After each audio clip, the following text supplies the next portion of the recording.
Assalamualaikum warahmatullahi wabarakatuh. Waalaikumsalam warahmatullahi wabarakatuh.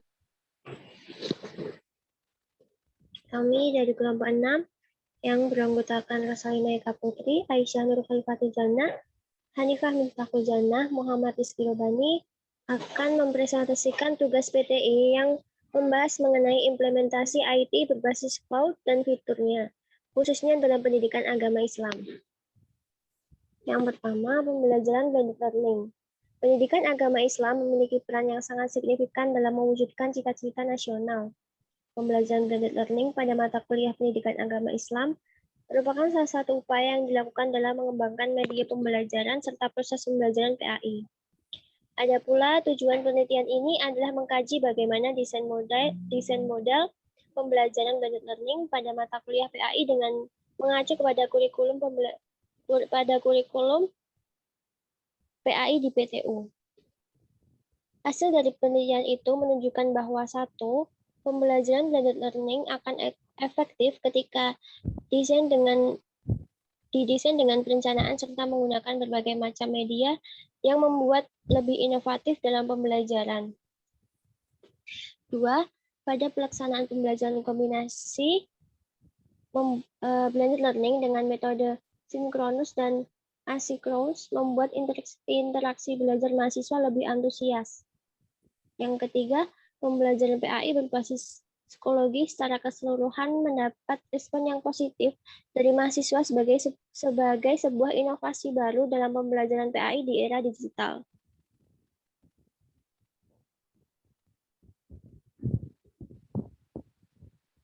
Next. Pendidikan agama memiliki peran yang sangat signifikan dalam pembentukan watak dan kepribadian manusia Indonesia dalam rangka mewujudkan pembangunan nasional yang dicita-citakan oleh bangsa ini. Pendidikan nasional berfungsi mengembangkan kemampuan dan membentuk watak serta peradaban bangsa yang bermartabat dalam rangka mencerdaskan bangsa. Bertujuan untuk mengembangkan potensi peserta didik agar menjadi manusia yang beriman dan bertakwa kepada Tuhan Yang Maha Esa, berakhlak mulia, sehat, berilmu cakap, kreatif, dan mandiri, dan menjadi warga negara yang demokratis serta bertanggung jawab. Ada dua kalimat penting yang perlu dicermati secara seksama dari bunyi UU Sisdiknas tersebut, yaitu kalimat menjadi manusia yang beriman dan bertakwa kepada Tuhan Yang Maha Esa, berakhlak mulia, dan kalimat menjadi warga negara yang demokratis serta bertanggung jawab. Kedua kalimat tersebut sesungguhnya tidak dapat dilihat berdiri sendiri tanpa hubungan satu sama lain. Kalimat-kalimat tersebut menekankan pada integritas dan sinergi tujuan pendidikan, yaitu terbentuknya watak atau karakter dan peradaban bangsa yang bermartabat dalam rangka mencerdaskan bangsa. Next. Namun, sisi penting hal ini dapat terlihat dari bagaimana antusias mahasiswa mengikuti perkuliahan berdasarkan hasil observasi awal yang dilakukan oleh peneliti di mana banyak mahasiswa yang MKO yang menganggap PAI sebagai mata kuliah suplemen atau tambahan bagi mahasiswa. Di sisi lain, mahasiswa mengikuti perkuliahan PAI hanya sebatas pemenuhan SKS sebagai syarat kelulusan. Adapun kendala lain yaitu bahwa metode pembelajaran PAI sebagai MKO dianggap monoton dengan metode ceramah, sehingga hal ini berdampak kepada pembelajaran agama lebih menyenangkan untuk diikuti lewat kolako atau mentoring. Dari permasalahan tersebut, maka untuk mencapai tujuan ideal pembelajaran PAI pada PTU perlu adanya inovasi dalam pembelajaran PAI sehingga tidak terkesan kolot dan konvensional. Dengan harapan bahwa mahasiswa dapat mengikuti pembelajaran PAI sebagai kebutuhan dari pembentukan kepribadian yang mulia. Pemilihan platform LMS psikologi didasarkan pada beberapa penelitian sebelumnya yang menunjukkan bahwa pembelajaran blended learning berbasis psikologi sebagai media yang efektif digunakan untuk belajar tanpa batas. Next. Sebagaimana yang tertuang dalam SK Dirjen Dikti nomor 43 tahun 2006 pasal 10 ayat 1 mengenai metodologi pembelajaran PAI sebagai mata kuliah pengembangan kepribadian yang meliputi 1. Proses pembelajaran diselenggarakan secara interaktif, inspiratif, menyenangkan, menantang, memotivasi peserta didik untuk berpartisipasi aktif, serta memberikan ruang yang cukup bagi prakarsa, kreativitas, dan kemandirian dengan menempatkan mahasiswa sebagai subjek pendidikan, mitra dalam proses pembelajaran, dan sebagai umat, anggota keluarga, masyarakat, dan warga negara. Yang kedua, pembelajaran yang diselenggarakan merupakan proses mendidik yang di dalamnya terjadi pembahasan kritis, analitis, induktif, deduktif, dan reflektif melalui dialog kreatif parsitoris untuk mencapai pemahaman tentang kebenaran substansi dasar kajian, berkarya nyata, dan untuk menumbuhkan motivasi belajar sepanjang hayat. Yang ketiga, bentuk aktivitas proses pembelajaran. Kuliah tatap muka, ceramah, dialog atau diskusi interaktif, studi kasus, penugasan mandiri, tugas baca, seminar kecil, dan kegiatan kurikuler.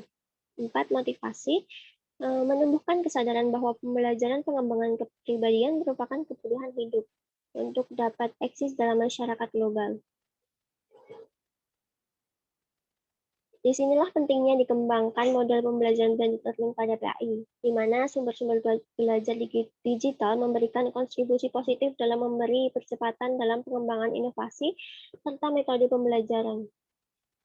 Di samping itu, proses pembelajaran tidak semata-mata menghilangkan peran pendidik, tetapi memadukan antara pembelajaran yang konvensional tatap muka dengan pembelajaran e-learning atau online. Next.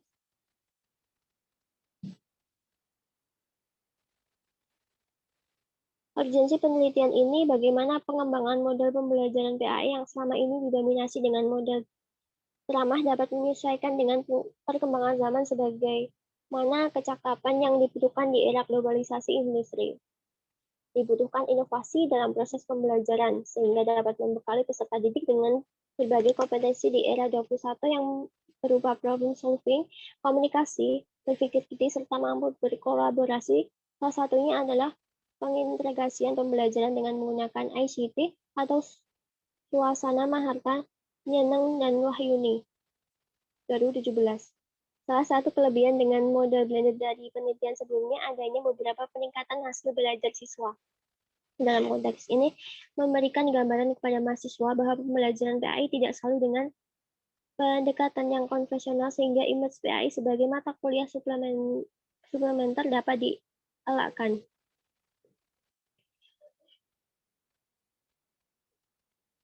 Pemilihan pendekatan deskriptif berdasarkan tujuan bahwa penelitian ini mendeskripsikan proses pembelajaran dalam hal ini bagaimana desain pembelajaran dengan menggunakan model blended learning dengan menggunakan perangkat software learning management system berupa psikologi. Next.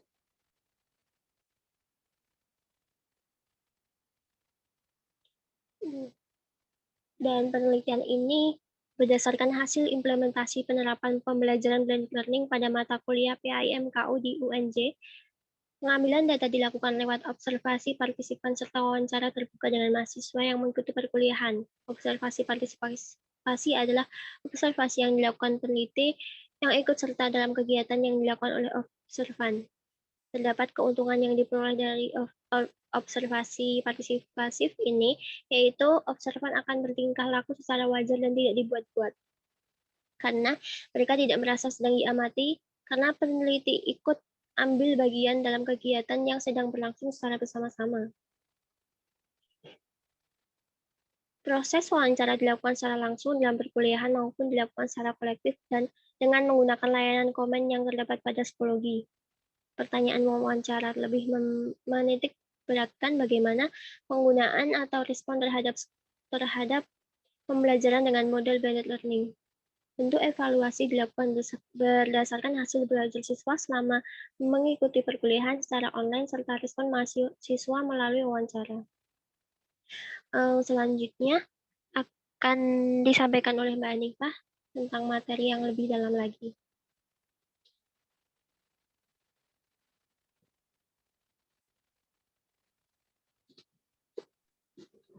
Baik, saya lanjutkan.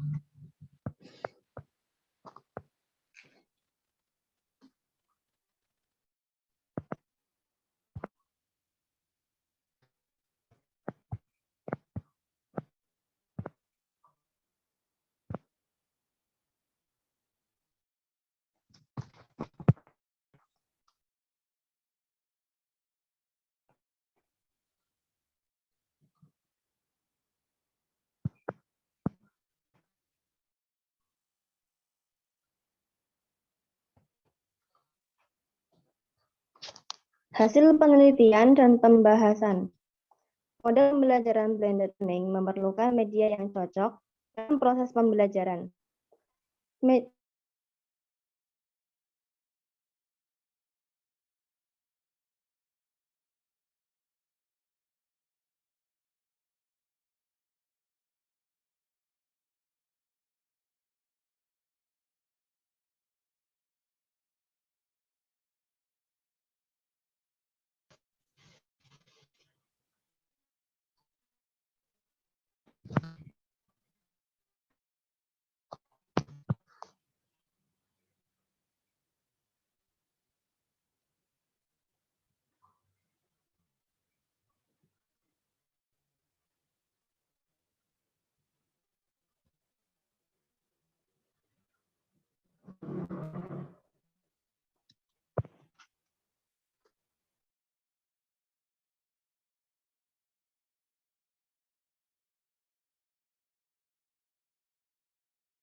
Media yang digunakan pada model blended learning ini adalah media elektronik atau e-learning. Salah satu jenis penerapan dari pembelajaran elektronik adalah pembelajaran berbasis web dengan platform psikologi. Pemilihan psikologi didasarkan kepada unsur penggunaan media dalam teknologi pendidikan di mana peserta didik dapat kapan saja dan di mana saja untuk mengakses. Selanjutnya, hal yang terpenting adalah fitur-fitur yang dapat mengarahkan siswa untuk belajar mandiri serta mengembangkan kreativitas peserta didik. Di mana berada di dunia yang berbeda, namun bisa saling memberi feedback, bertanya, menjawab, berinteraksi antara peserta didik dengan pendidik atau antara peserta didik dengan peserta didik. Kata blended learning berasal dari bahasa Inggris yang terdiri dari dua suku kata, blended dan learning. Blended itu berarti campuran atau kombinasi, sedangkan learning berarti pembelajaran. Jadi, blended learning bisa berarti pembelajaran campuran. Blended learning menurut Smaldino ialah pembelajaran hibrid, yaitu mencampurkan dan pengaturan. Pembelajaran yang divariasikan agar sesuai dan tepat untuk memenuhi kebutuhan belajar peserta didik. Pencampuran tersebut dalam pembelajaran memang dibutuhkan untuk pembelajaran.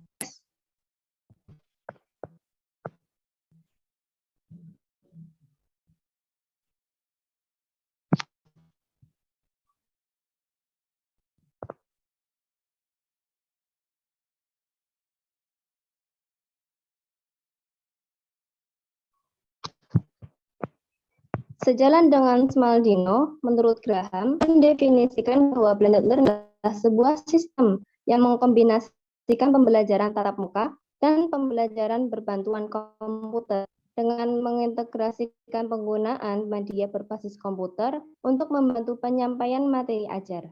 Sedangkan Waston merinci pengertian blended learning sebagai kegiatan pembelajaran yang mengkombinasikan komponen online learning dengan pendidikan tatap muka. LMS berbasis psikologi menurut Tugio Aminoto dan Hairul Fatoni, sebagaimana yang dikutip oleh Dian Ernida, merupakan website yang memandu e-learning dan jejaring sosial. Psikologi sebagai sebuah LMS mempunyai banyak kelebihan. Membangun e-learning dengan psikologi juga lebih menguntungkan bila dibandingkan, karena tidak memerlukan hosting dan pengawas psikologi. Fitur-fitur yang dimiliki psikologi adalah sebagai berikut, yaitu courses, group, discussions, resources, quiz, attendance, dan analytics. Karakteristik blended e-learning adalah merupakan sumber suplemen dengan menggunakan pendekatan tradisional, juga mendukung lingkungan belajar virtual melalui suatu lembaga dan rancangan pembelajaran yang mendalam. Pada saat perubahan tingkatan praktek pembelajaran dan pandangan tentang semua teknologi digunakan untuk mendukung pembelajaran. Penerapan suatu model pembelajaran harus berdasarkan teori belajar yang cocok untuk proses pembelajaran agar kelangsungan proses tersebut dapat sesuai dengan tujuan yang telah ditentukan. Pemilihan psikologi ini dilatar belakangi karena beberapa hal diantaranya mudah diakses oleh mahasiswa. Next.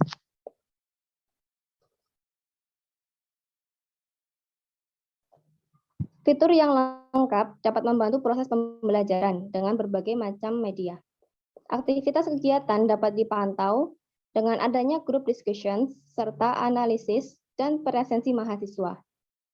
Beberapa menu yang dapat membantu proses pembelajaran berlangsung adalah sebagai berikut.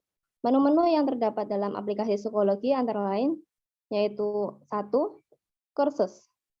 Dengan menu kursus, penggunaan dapat membuat kelas baru, bergabung dengan kelas yang sebelumnya sudah ada, atau browsing melalui daftar kelas yang telah ditetapkan. 2. Groups. Berfungsi seperti pesan dinding di mana anggota grup juga dapat memposting pesan dinding. Ketika bergabung dengan sebuah grup, pengguna dapat mencari bagian dari grup yang pengguna inginkan. 3. Resources. Untuk menjaga, melacak dokumen, file, dan gambar yang pengguna upload dalam kelas. 4. Recent activity. Untuk menampilkan berita terbaru yang terdapat pada akun psikologi, kita dapat memposting dan mengupdate dalam akun serta memilih halaman mana yang akan pengguna posting. 5. Kalender. Untuk menampilkan halaman kalender yang telah diposting sebelumnya di recent activity. 6. Messages. Untuk mengirimkan pesan atau melihat pesan antara sesama pengguna psikologi. Dan 7. People. Untuk dapat melihat daftar pengguna dalam satu kelas. Materi selanjutnya akan disampaikan oleh Rizky.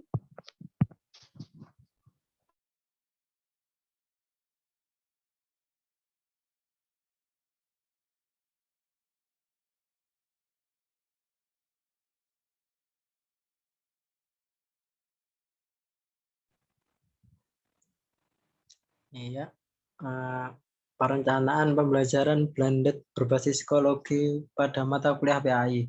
Secara mendasar terdapat 3 terdapat dasar dalam model blended learning yang mengacu pembelajaran berbasis ICT seperti yang diusulkan oleh Grant Ramsay, yakni 1. Seeking of information. Tahapan seeking of information mencakup pencarian informasi dan berbagai sumber informasi yang tersedia di TIK. Memilih secara kritis di antara sumber penyedia informasi dengan berpatokan pada context of relevance, content of validity atau reliability, dan academic clarity.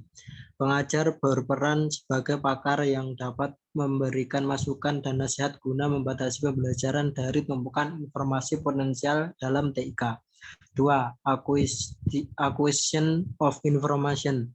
Pada tahapan acquisition of information, pembelajaran secara individual maupun dalam kelompok komparatif, kolaboratif berupaya untuk menemukan, memahami, serta menginterpretasikan informasi atau pengetahuan dari berbagai sumber. Nomor 3. Systematizing of knowledge. Pada tahapan acquisition of information, pelajaran secara individual maupun dalam kelompok kooperatif, kolaboratif berupaya untuk menemukan, memahami, serta mengkonfrontasikan dengan ide atau gagasan yang telah ada dalam pikiran belajar. Kemudian menginterpretasikan informasi atau pengetahuan dari berbagai sumber yang tersedia sampai mereka mampu kembali mengkomunikasikan dan menginterpretasikan ide-ide dan hasil interpretasinya menggunakan fasilitas TIK. Tahap terakhir pembelajaran berbasis TIK adalah tahap systematizing of knowledge, adalah mengonstruksi atau merekonstruksi pengetahuan melalui proses animilasi dan akomodasi bertolak dari hasil analis, diskusi, dan perumusan kesimpulan dari informasi yang diperoleh. Pembelajaran blended learning pada mata kuliah PAI telah diterapkan selama 1 semester dengan komposisi 20% dari jumlah pertemuan yang dilakukan, yakni dengan 2 materi dengan 4 kegiatan belajar.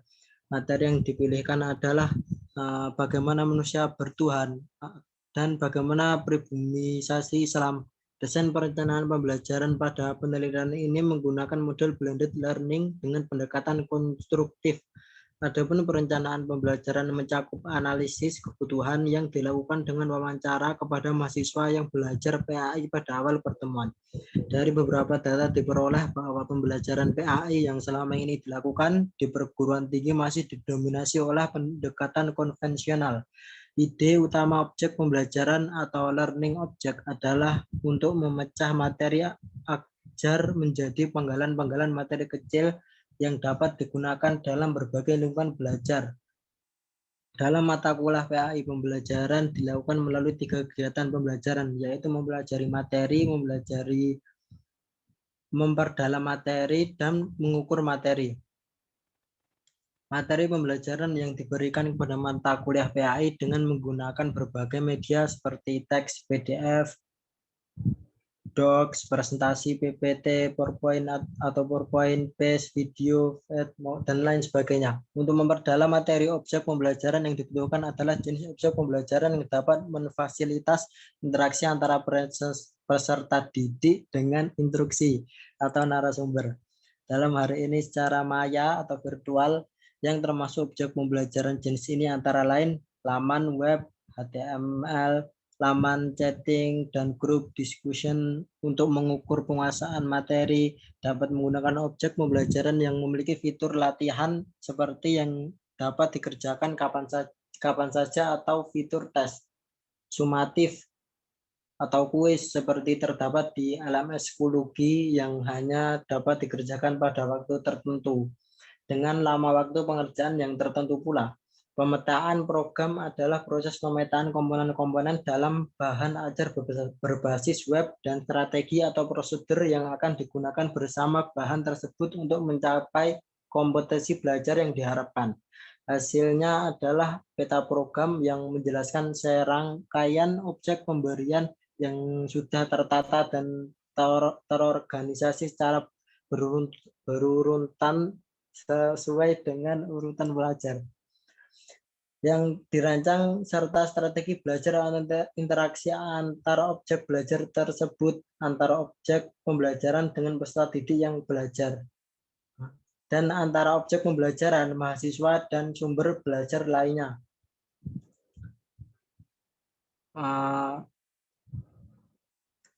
Implementasi penerapan, saya akan menjelaskan bagian baru berbasis psikologi pada mata kuliah PAI, implementasi model pembelajaran. Implementasi penerapan model blended learning pada pembelajaran PAI dilakukan pada seluruh mahasiswa dengan langkah-langkah yang pembelajarannya itu telah didesain dalam tahap perencanaan model pembelajaran blended learning. Adapun langkah-langkah kegiatan pembelajaran dengan model blended learning meliputi kegiatan pendahuluan, inti, dan penutup yang di dalamnya melibatkan langkah orientasi, organisasi, investigasi, presentasi, dan analisis. Kegiatan pembelajaran dilakukan sebagaimana dengan model blended learning dengan karakteristik sebagai proses pembelajaran sinkron dan asinkron. Proses pembelajaran sinkron adalah proses di mana instruktur dan peserta didik mempelajari hal yang sama pada waktu yang bersamaan. Proses ini dibagi lagi menjadi tatap muka atau bisa disebut live synchronous, di mana instruktur dan peserta didik berada pada tempat yang sama, dan sinkron maya atau virtual synchronous, di mana instruktur dan peserta didik terpisah atau berada pada tempat yang berbeda. Pada proses belajar sinkron maya, proses belajar asinkron adalah proses di mana instruktur dan peserta didik benar-benar terpisah baik waktu maupun tempat. Sama seperti sinkron maya, learning kembali menjadi sarana pembelajaran proses belajar asinkron. Asinkron pun dibagi menjadi dua, yaitu asinkron mandiri dan asinkron kolaboratif. Pada asinkron mandiri, peserta didik diarahkan untuk mempelajari bahan ajar elektronik secara mandiri dan kemudian mengerjakan tugas atau latihan secara mandiri pula. Materi dapat berupa file, teks, gambar, suara, video, atau animasi. Pada asinkron kolaboratif, instruktur mempersiapkan kegiatan belajar di mana peserta didik dapat mengerjakan secara berkelompok dan hasil belajar diukur melalui hasil kerja kelompok tersebut. Wadah yang dapat digunakan antara lain forum diskusi online, mailing list, atau pembelajaran berbasis online, proyek menggunakan sosial media. Secara garis besar, pembelajaran dilakukan dengan 3 kegiatan, yakni sapaan belajar atau kegiatan pembuka, inti kegiatan, dan penutup yang berupa evaluasi.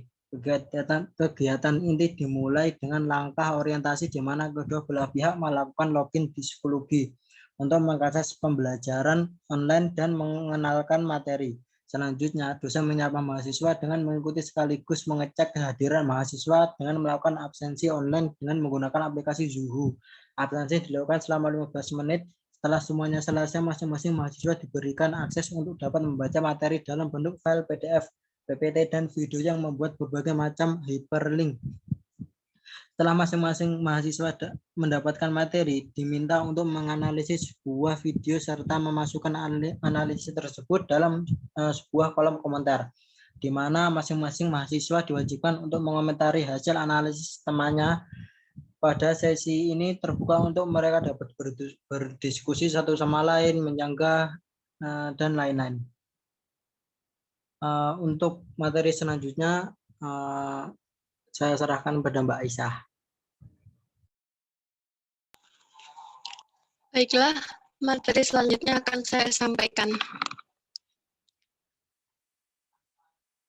Respon mahasiswa terhadap pembelajaran blended learning pada mata kuliah PAI. Pembelajaran blended learning dalam mata kuliah PAI dengan menggunakan psikologi merupakan hal yang baru bagi mahasiswa. Oleh karenanya, responnya pun beragam. Pada pertemuan pertama di kontrak perkuliahan, bahwa mata kuliah PAI 80% tatap muka dan 20% melalui online, yakni dengan 2 materi pembelajaran yang dilakukan dengan menggunakan psikologi dengan 2 kali kegiatan belajar. Respon mahasiswa tidak diukur dalam bentuk angka, melainkan dengan wawancara langsung secara terbuka. Dari 34 mahasiswa yang mengikuti perkuliahan, 30% merasakan kesulitan dengan menggunakan psikologi. Hal ini dikarenakan mereka baru mengenal dan belum terbiasa mengikuti perintah-perintah yang ada, sementara yang lainnya dapat mengikuti perkuliahan dengan blended learning berbasis psikologi dengan baik. Next.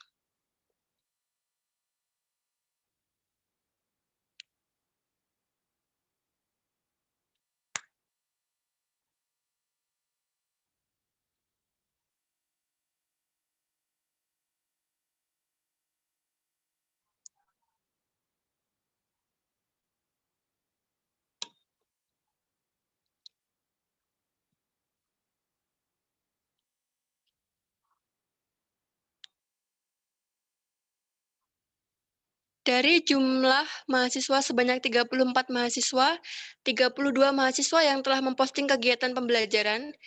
Di sisi lain, hal ini menunjukkan bagaimana keaktifan mahasiswa dalam mengikuti pembelajaran dan antusias mereka dapat terlihat dari aktivitas secara komentar mereka saat perkuliahan berlangsung. Secara keseluruhan, mereka sepakat perlu adanya informasi pembelajaran dengan memanfaatkan ICT. Sebagaimana yang telah dijelaskan di awal sebagai latar belakang penelitian bahwa mata kuliah PAI dipandang sebagai mata kuliah suplementer dan pemenuhan SKS. Sehingga pada proses pembelajarannya tidak jarang mahasiswa yang antusias terhadap materi PAI. Selanjutnya, metode pembelajaran PAI yang selama ini diajarkan di dunia pendidikan lebih cenderung dengan metode ceramah yang membuat kejenuhan dalam belajar. Dari aspek materi yang diajarkan, tidak jarang pembahasannya kurang difahami dalam kehidupan sehari-hari. Dengan pembelajaran online yang kaya akan konten, maka mahasiswa dapat disarankan untuk membaca berbagai macam literatur sehingga memperkaya pengetahuan mengenai agama. Di sisi lain, video dalam pembelajaran membuka pengetahuan baru kepada mahasiswa, sehingga tidak bosan dengan hanya membaca. dapat disimpulkan bahwa secara keseluruhan bahwa mereka setuju dengan adanya pembelajaran berbasis blended learning sebagai bentuk inovasi terkait media pembelajaran yang digunakan dalam pembelajaran PAI serta mengenalkan mereka terhadap LSM baru yang selama ini mereka kenal dengan Moodle dan Google Classroom. Next.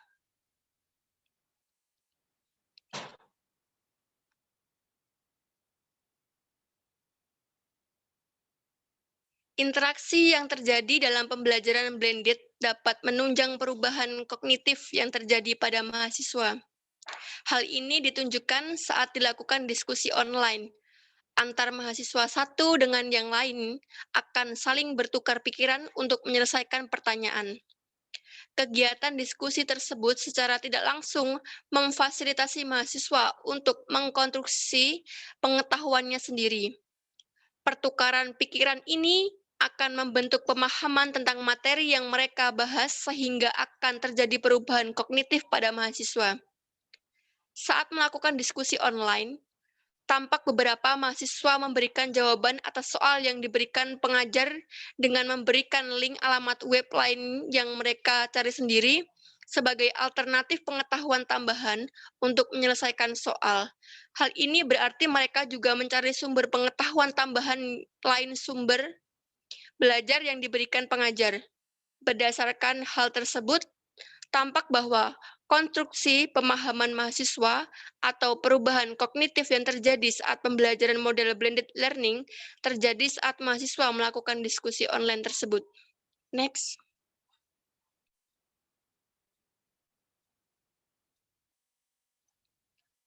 Kesimpulan dapat kita ambil dari blended learning ialah berdasarkan hasil penelitian dan pembahasan yang telah dilakukan, maka dapat ditarik kesimpulan sebagai berikut. Yang pertama, perencanaan pembelajaran PAI dengan model blended learning menunjukkan tujuan yang hendak dicapai, materi pembelajaran sesuai dengan konten pembelajaran PAI. Ditinjau dari komponen sistem pembelajaran menunjukkan tujuan, materi, metode, media, dan evaluasi model blended learning sesuai dengan pokok bahasan materi pembelajaran PAI.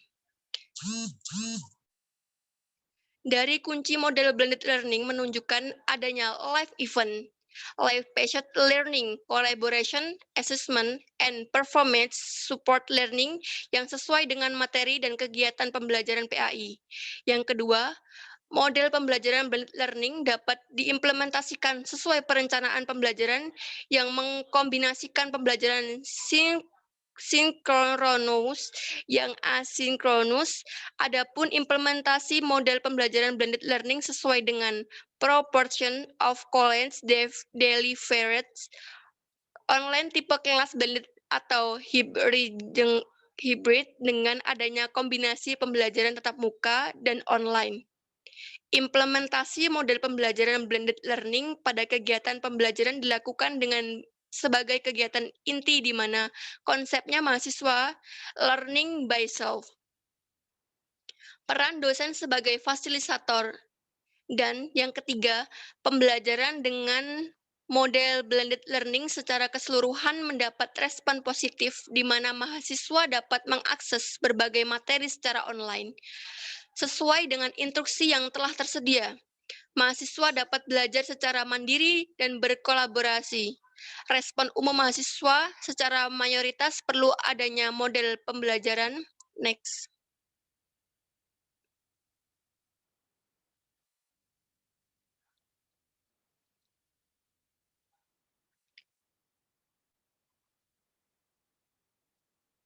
Pengembangan media pembelajaran pendidikan agama Islam berbasis lingkungan yang dilakukan melalui psikologi pada mata kuliah pendidikan agama Islam. Pembelajaran blended learning secara tepat akan memberikan keuntungan bagi guru dan peserta didik dalam mengefektifkan pembelajaran. Melalui media pembelajaran pendidikan agama Islam berbasis lingkungan, guru dapat memberikan wawasan kepada peserta didik untuk mendapatkan informasi berdasarkan pengalaman langsung. Peserta didik mudah mencapai sasaran pembelajaran yang telah ditetapkan. Peserta didik mengenal dan mencintai lingkungan yang pada akhirnya mengagumi dan mengagungkan penciptanya. Membuat pelajaran lebih konkret, biaya relatif mudah, penerapan ilmu menjadi lebih mudah, sesuai dengan permasalahan yang dihadapi dalam kehidupan sehari-harinya. Sehingga peserta didik akan merasakan bahwa belajar itu bermakna dan menarik. Baiklah, saya rasa materi yang saya sampaikan cukup sekian. Saya kembalikan kepada moderator, Mbak Rosa. Terima kasih.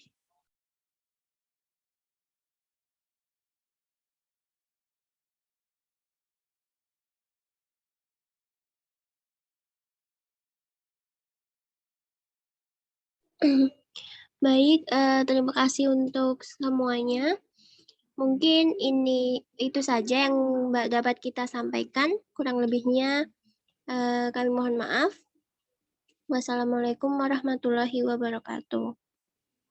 Waalaikumsalam warahmatullahi wabarakatuh.